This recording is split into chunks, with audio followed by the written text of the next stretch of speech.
All right, welcome back to another video where today we're going to be talking about tracking and mapping out your success. So, really, that comes down to goal setting and goal building. I think um, people who have no direction will never go where they want to go and always be stuck where they currently are. If you have goals, then there's something to work for, there's something ahead, there's something to kind of strive every single day, have that motivation for.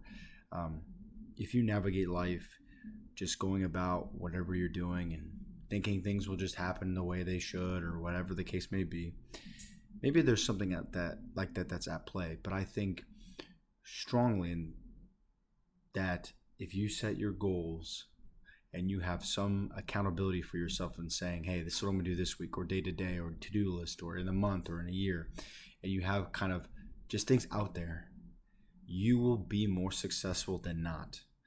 If you navigate life saying things will happen the way they are, just go with the flow. In life, sometimes that is important. But I think in the majority of life, to be successful, you will never really achieve what you were trying to or what you wish you could, or maybe aspirations or ambitions you have by thinking, oh, it'll just happen if I just wait around and do nothing. Or things will come if I just do what I'm doing and not really try to plan for it or look into the future. You must look into the past to know where you're coming from and understand the mistakes you've made or the successes you've had and learn and build from them. You must understand the present to appreciate the moment because the moment is all you have. And then look into the future and be prepared for what is to come and what may be in line with what you think will happen, and also work hard enough to know that if things do go wrong, you will be better off than not. So, having this goal setting in mind, even at the smallest fraction, if you're just doing to-do list, that's some sort of goal you're trying to accomplish in the day. And if you want, go out further, go in the year, go from the day to the year, week to month, to 10 years, 5 years, whatever is easiest for you to start. But just starting, that's the important thing. Building the goals in life is going to get you way further than anything else. Obviously, there's other caveats here and there, but the essence of what I'm trying to say is put those goals out there and you'll get what you need to get done. Whether it's putting them in a notebook, putting them in your computer, putting them in an audio note, or making a video for yourself, whatever it is, putting a whiteboard out. Whatever you need to do to set these goals or keep track or just monitor, that's what you need to start doing. And in that, you will then align yourself to achieve what you want to achieve. If you say you want to do X, Y, Z, and you never write it down and you're not thinking about it and you're just kind of going about it and you kind of forget about it, right? The idea here is if you're writing it down and you're thinking about it, you're reflecting in your week. If you have a year goal, okay, what am I doing this week to help me get to that year goal? What am I doing in this month to get to that year goal? What am I doing month to month or week to week, day to day that accumulates to at the end of this year, I will be doing this, or I have had this, or seen this, or holding this. That's the way to think about this. It's going to give you structure, not in the most fortified sense, but it will provide structure and outline of what you need to be doing. It'll repurpose or realign your current motivators, your current drivers. It'll keep things in check as you go along this course that you are trajecting for yourself. And there may be things in life that are predestined. Who am I to know particularly, right? But you can steer yourself better if your destiny is to go one way. If your destiny is to become a teacher or somebody who teaches, that doesn't mean you are just a teacher. It can mean you are a kindergarten teacher, or you progress yourself to a PhD professor with tenure and leading on the most cutting edge research and whatnot. There's levels to it. It could be predetermined, hey, you're going to be an actor, but what does that mean? Are you an actor in commercials, or are you an Oscar winning actor? Okay, that's kind of the mindset here. If things are predetermined, at least having an idea of, hey, this is where I want to go, this is where I feel I need to go, or whatever the case may be, and kind of charting them out can take you to the next level, take you to where you thought you never would be at, other than just this idea, right?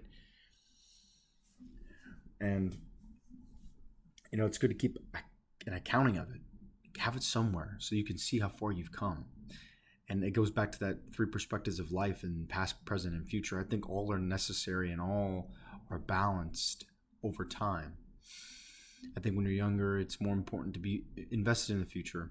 Obviously, the other two are still important, but putting more effort in the future will allow you to be better as you approach that future that will become reality. And then as you get to a point when you're older, all the stuff you did in your youth to achieve this future now buys you time to fully saturate in the present and not as much in the future.